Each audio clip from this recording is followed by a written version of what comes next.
નમસ્કાર મિત્રો, કોઈ પણ રાષ્ટ્રને બરબાદ કરી નાખવું હોય તો એના યુવાનોને નશાના રસ્તે ચડાવી દો, આ ચાણક્યજીએ કહ્યું હતું અને આજે પણ એ વાત એટલી જ લાગુ પડે છે.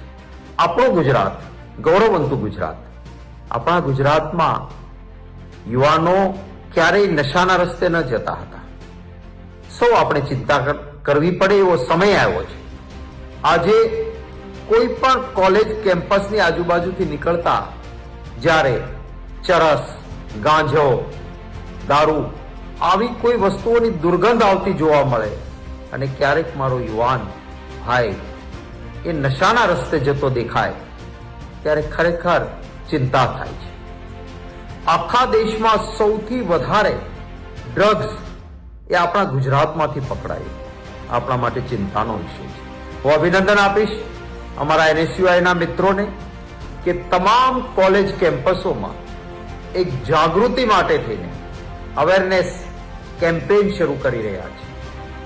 યુવાનોને સાચા રસ્તે લઈ જવા માટે પ્રયત્ન આપણે સૌએ કરવો પડશે. કોઈ આપણો સાથી, આપણો મિત્ર, આપણો પરિચિત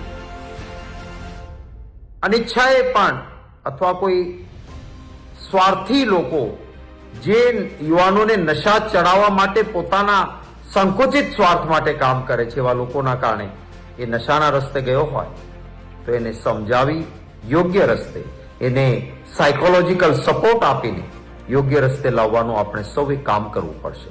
NSUI મિત્રોએ આ જે કેમ્પેન ઉપાડ્યું છે નશા મુક્ત કેમ્પસ માટેનું અને એક અવેરનેસ દરેક કોલેજના કેમ્પસમાં ઊભી થાય એ માટે NSUI મિત્રો કામ કરી રહ્યા છે અને ખૂબ અભિનંદન આપું છું. 2 જાન્યુઆરી બપોરે 1:30 વાગે અમદાવાદના ઠાકોરભાઈ હોલ ખાતે એક કાર્યક્રમનું આયોજન કરીને NSUI મિત્રો આ કામની શરૂઆત કરી રહ્યા છે. ત્યારે આ કામમાં જોડાવા માંગતા તમામ યુવાન મિત્રો પણ આપ જરૂર જજો ઠાકોરભાઈ હોલ ખાતે 2 જાન્યુઆરીએ બપોરે 1:30 વાગે અમદાવાદમાં, અને આ એક સારા કાર્યમાં આપ પણ સહભાગી બનજો. સૌને ખૂબ શુભકામનાઓ. 2026નું વર્ષ શરૂ થઈ રહ્યું છે ત્યારે આવતા દિવસો સૌના માટે ખૂબ જ સુખ, શાંતિ, સમૃદ્ધિ, ભાઈચારા અને પ્રેમથી ભરેલા રહે.